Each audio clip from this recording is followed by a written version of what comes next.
Welcome to the third episode about Stridsvagn Model 37, the Czech Tankette from 1937. And in this episode I will talk a little bit about this tank and the history of this specific vehicle. And we will take a ride in it, and I will show you some different details also. So it will be a lot about this specific vehicle. When these tanks were taken out of service in the 1950s, they were located to different firing ranges and were supposed to be used as targets, hard targets for the tanks they used at that time. And this particular vehicle was sent to Ute firing range, which is an island outside of Stockholm.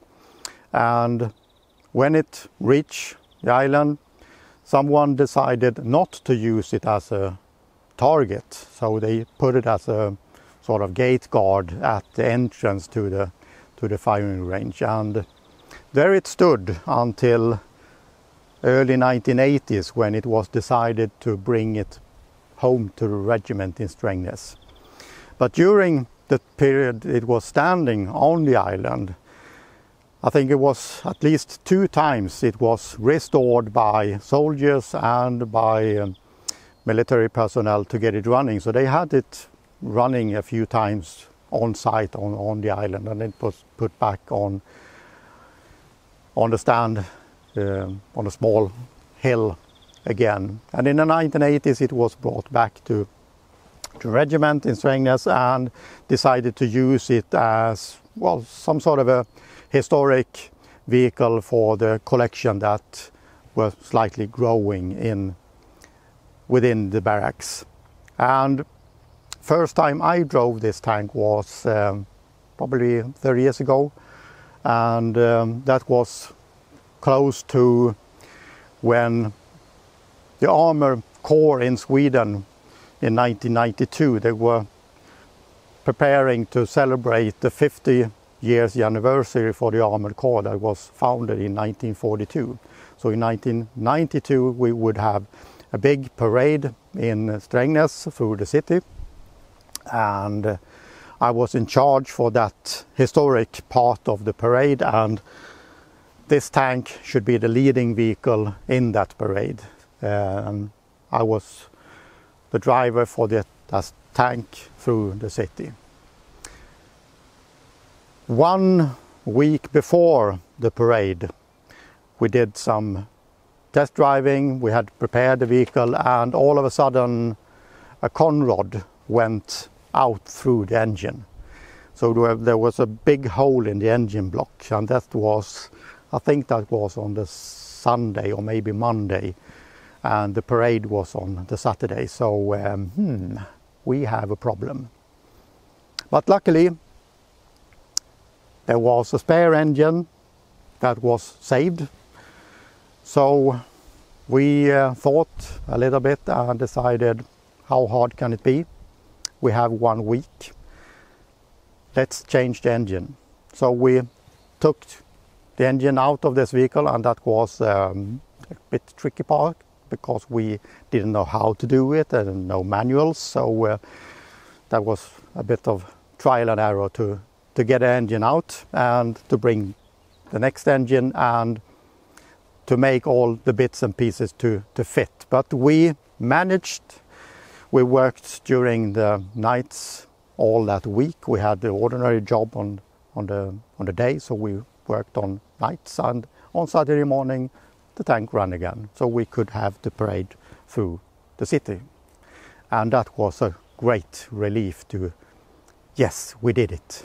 Later we decided maybe this tank needed a bit of a more proper restoration. Now we just had changed the engine, and there were a lot of things that were needed to be taken care of. So we decided to take it all apart, and as many projects, you start with something and then other projects come along, and the restoration was more or less halted for several years until I think it was in August, September 1999 when there was a phone call from HQ in Stockholm, and they asked if it would be possible to bring the tankettes that they knew we had to be part of the reopening of the Army Museum that should open in May the following year.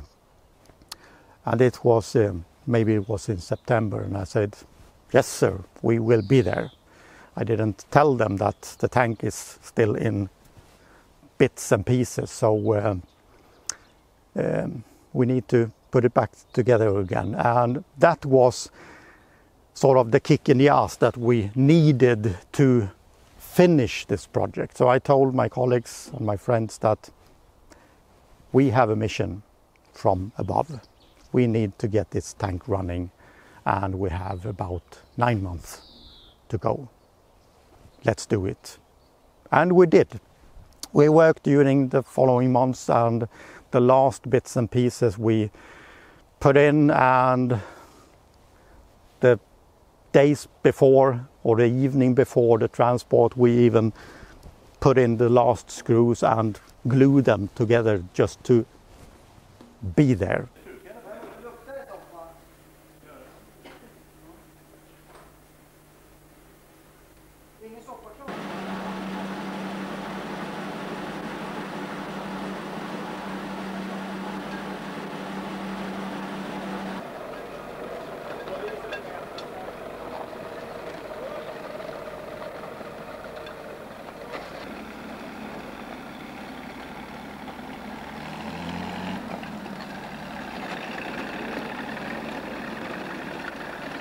And we were there at the reopening of the Army Museum in May 2000.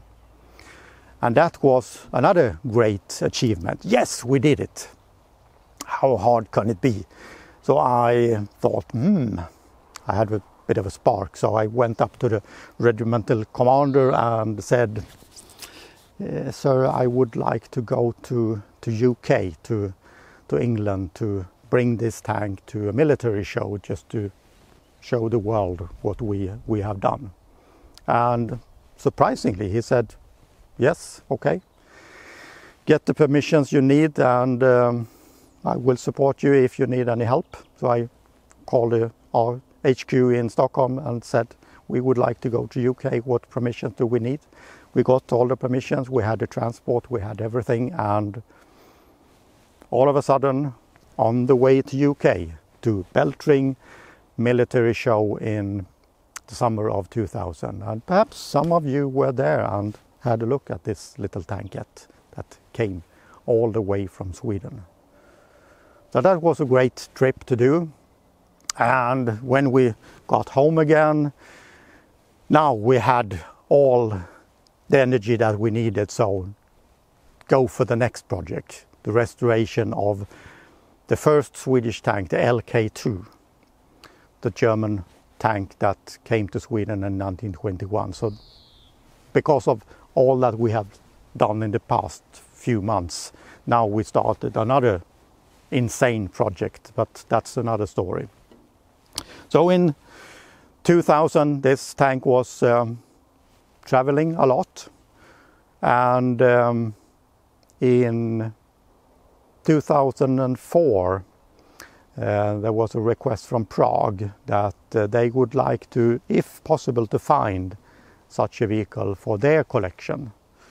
And I knew where to have a look, and there was a collector who had one tank in his garden.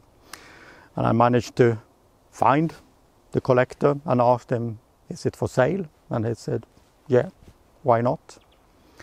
So in 2005, I think it was, we went to Gotland where it was located and collected the tank, paid him for it, and the following year in 2006 we went to Prague with that tank together with this one. So in 2006 this tank went around the arena in Prague in front of 30,000 at least, maybe 40,000 visitors looking at a tank that originally came from the Czech factory.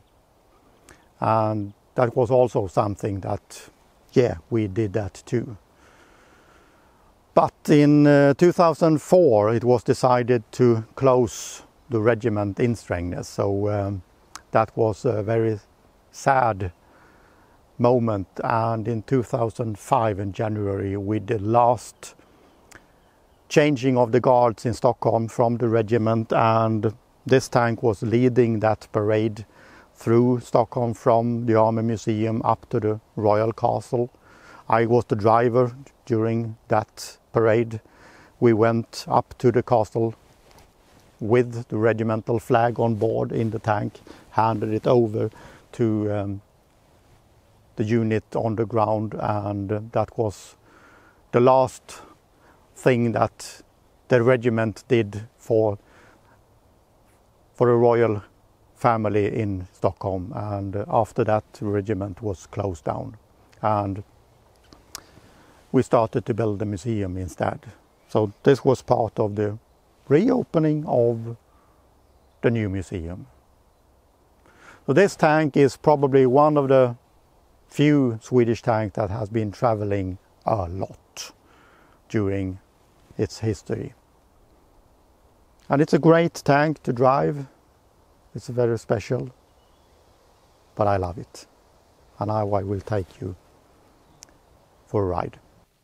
Before we start the tank, we have to check some things: oil, water, petrol, track tension, etc. And in order to open up the hatches, I have made a very handy special tool to be able to open up front hatch, where we check the oil for the steering.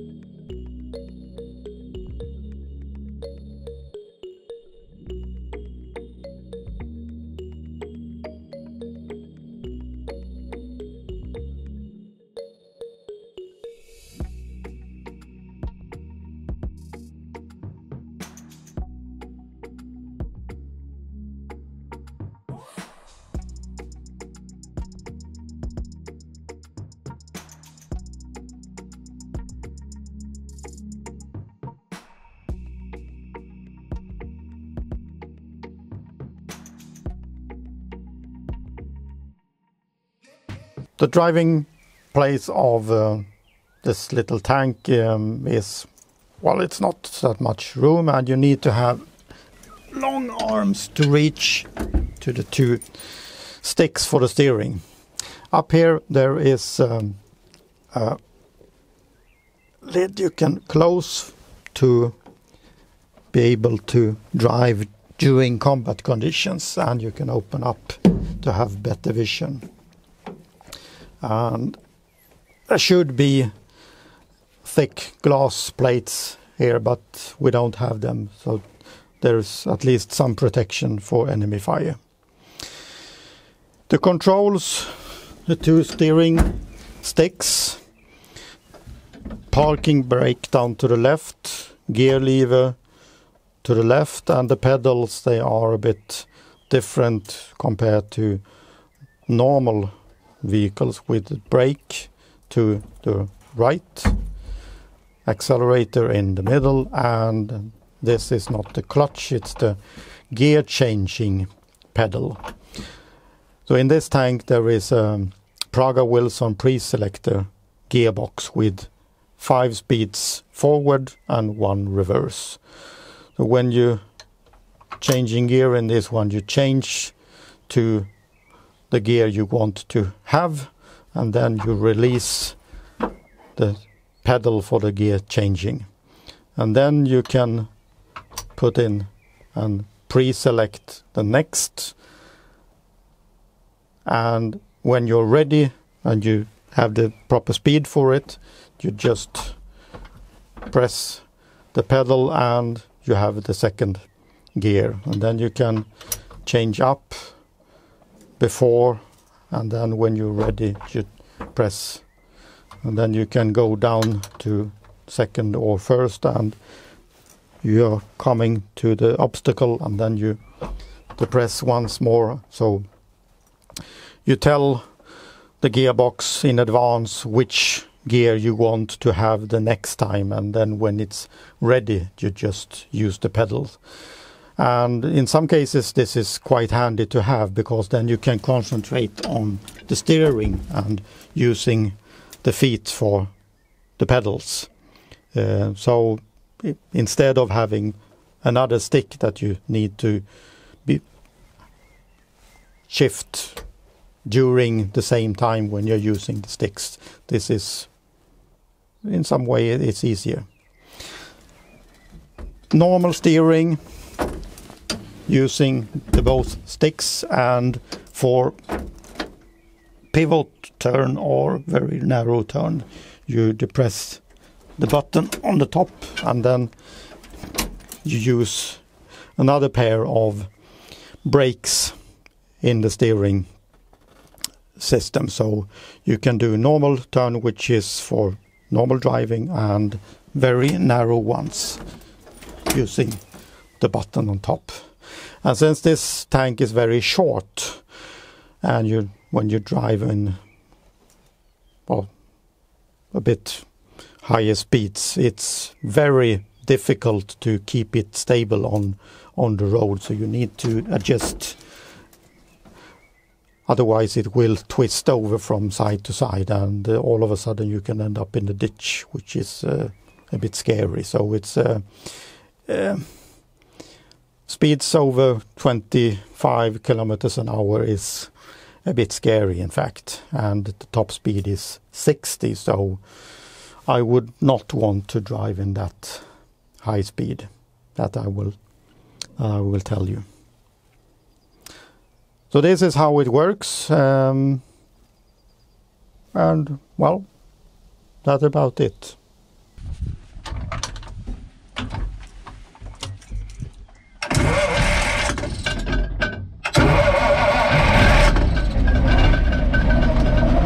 So let's go for a ride. First gear.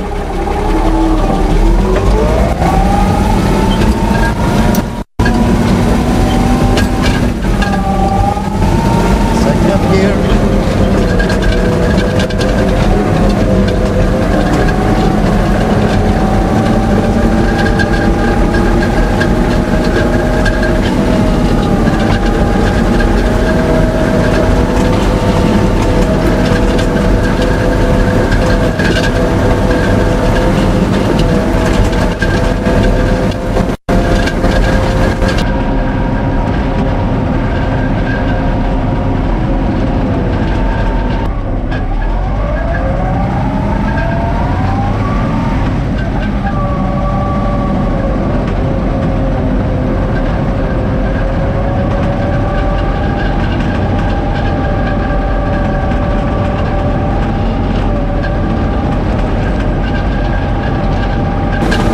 Second gear, and the speed is a little bit more than walking,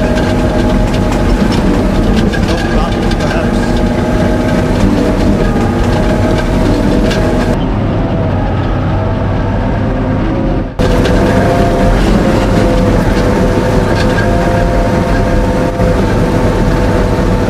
It's a bit of a bumpy ride.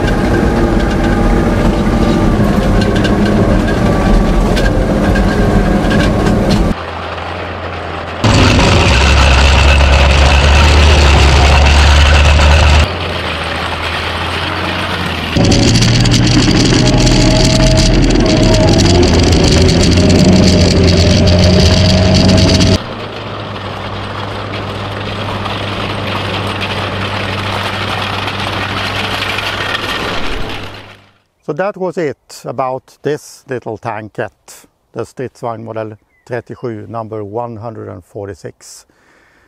A tank that I have